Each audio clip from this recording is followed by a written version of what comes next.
You just graduated from university from Ravensbourne. Yes, I have. What was your experiences there, first off? I mean, how did you feel? So I studied interior design and environmental architecture at Ravensbourne. The course is quite technology based, a lot of 3D work, both on the computer and like in So you didn't full. do too much drawing? Only in first year was there drawing elements of the course, so we were taught how to draw with kind of T-squares and like paper-based drawing. But from about term 1 in year 1, that was kind of put aside, and the focus was put more on the 3D element and to learn the technology involved in becoming an architect. Was there some point where you felt that you wanted to learn a little bit more drawing? Did you feel like you lost out in any way? I think... Or not, I mean... At the beginning of every project, you were given the opportunity as a designer to draw up your concept ideas, how you felt the project was going. I think that the tutors were encouraging of you to draw sketches, but not of you to draw your plans and your elevations on paper. Yeah. If you wanted to, by all means you could, but it wasn't a kind of so vital. Yeah, I understand. I mean, the thing is, I spoke to quite a few architects already, and some of them, like for instance the older ones, have said like if you actually do hand draw plans and you know, if you're going and you're up against other architects, for instance, yeah, what they used to do was the people would actually choose them as an architect due to their models or due to their drawings, their styles, and that sort of thing. Whereas what they sort of say now is that the new architecture, for instance, technological based stuff, is very similar.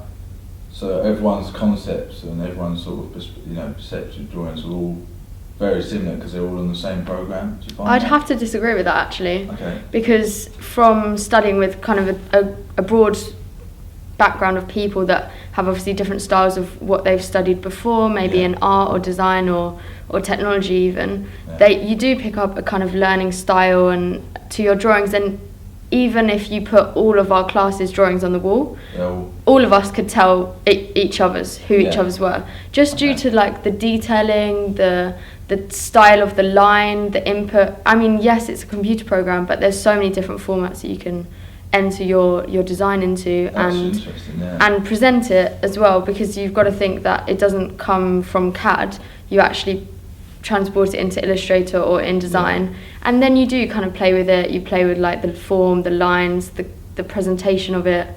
How you present it on the sheet is actually quite telling of you as a designer. So it's quite an open option for you to put your own styles into your work. Definitely. Yeah, that's interesting. But I do agree that paper drawings, they're so time consuming, but I do think that slightly more so, you can tell the style of the architect, and I do think that you're right in saying that previous years and older styles of architecture would have pulled from that. Yeah, okay. We were talking earlier about, what were we talking about earlier? I was mentioning about the people in your course, wasn't I? That some are creative and very drawn based, and some aren't very good technically.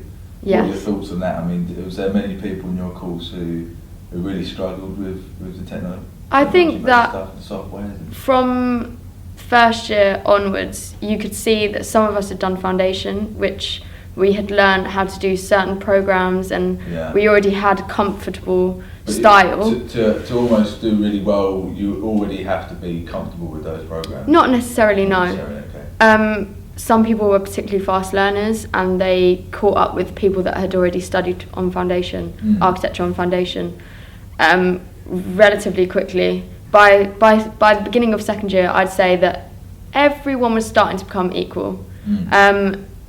Particularly by the end of third year, by the time that people had dropped out of the course and maybe chosen their pathway a little bit differently, everyone was competent in their area. Was there anyone who felt that they would stick to the traditional way of designing? Yes. One or two? There was a couple that were more freehand based. Yeah. I'd say not so traditional drawing with like T-squares, architecture, drawing boards, but they were very much about the initial sketch, the initial idea. Everyone else who did the technology? They did actually. A lot of people were not so strong in the 3D based, and they did equally as well as everyone else, because they found their style, they found what they were good at, and they stuck to it, and they exceeded in that side of it.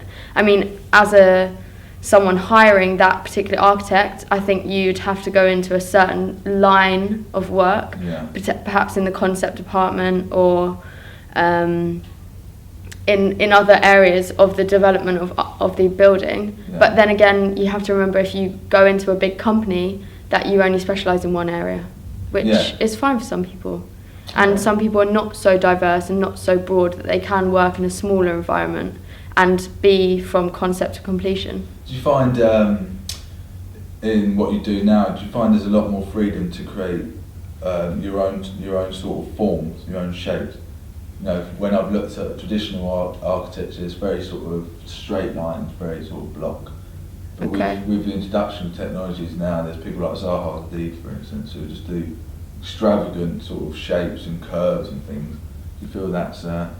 I think that, again, that comes with the style of the architect, and along with being able to tell each and every like drawing in the class who it was from, you could definitely pick out certain styles that were repeated throughout projects, depending on the brief. Obviously that's dependent on where they've ended up, but their style would always be kind of inherent to them.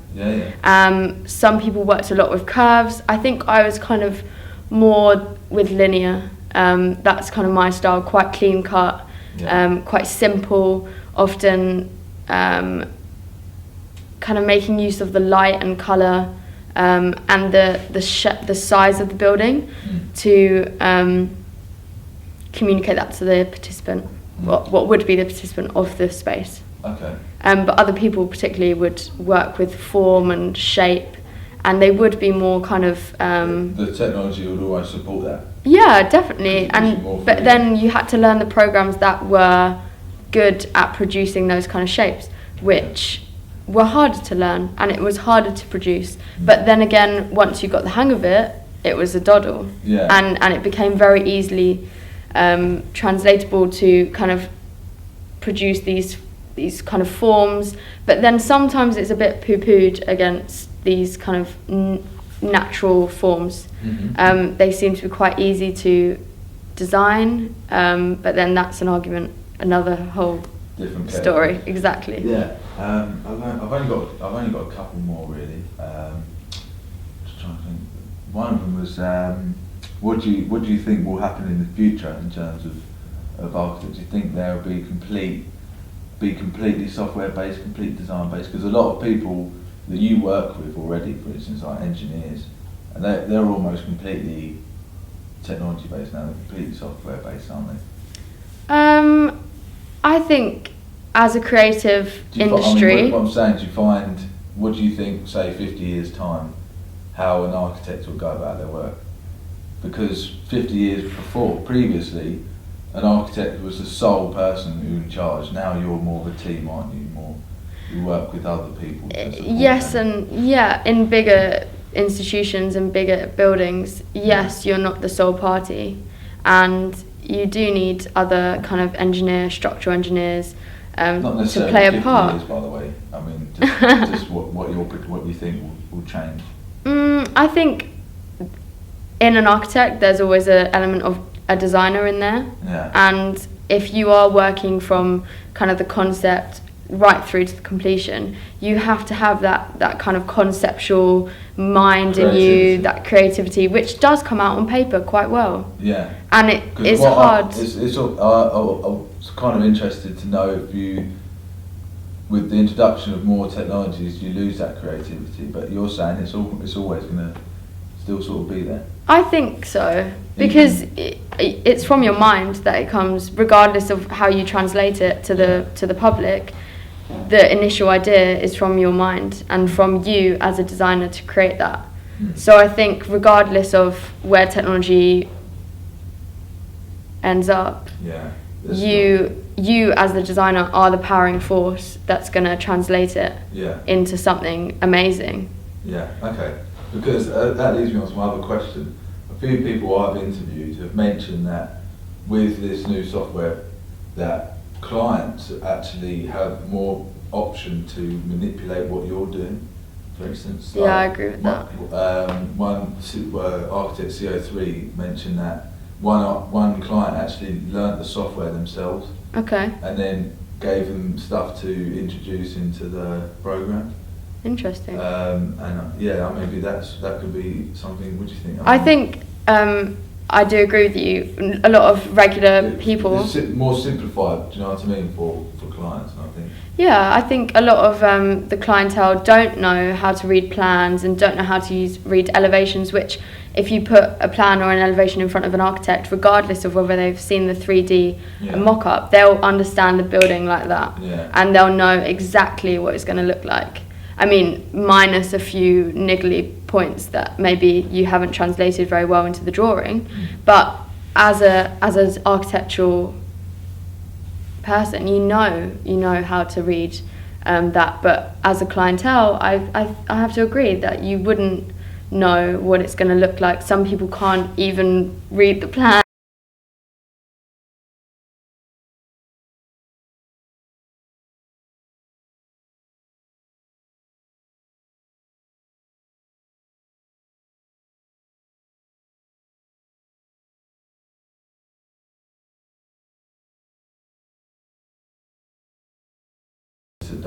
Yeah, so there will be sketch artists that completely kind of translate the idea onto paper, and they don't use any kind of 3D format. It's just maybe they use a 3D mock-up to kind of get the initial shapings, but then they would insert like people into it, maybe like a real life kind of scenario. But again, only particular companies would use that style. So Foster's, for instance, uses that style of drawn. I think the bigger companies would. Maybe the smaller wouldn't. So they would rely. Do you think the level of creativity in a way is changes also depending on the size of the company? Of course, yeah. And I think your broadness as a designer has to change from company to company. If you're in a smaller or a larger institution. Cool. Because you have to be more diverse, I think. But then again, there's always room for manoeuvre in a larger company. So you have to kind of weigh that up. Yeah, okay. Well, I've got one more question. Okay. And it's just trying to get an idea of how you felt your course went, your experiences. Okay. Did you enjoy it? I think it was very testing. Okay. Of your creativity, of your compassion. It's important that you say creativity in a way, because with so many people saying that this technology is losing creativity, you're still saying it's a huge part of what you studied. Yeah, I do believe so. Last year. Yeah. Last year. And I think it's the backbone of any design. Your creativity can make or break, regardless of whether you are fantastic at technology and you know all the programs, you know exactly how to use them and utilize them. If you don't have the idea up here, on paper it's nothing. And there was proof of that in my course, where some of the students were amazing at the technical side of things, but if they didn't have the idea to start off with, there was nothing on paper. And it's very nice to be skilled at 3D design and at mock-up and to make it look as realistic as possible, but if you don't have the creativity, you're a loser at the end of the day. No, but you've lost the race, because you can always learn more, but you can't learn to be creative. That's inherent in you. Natural.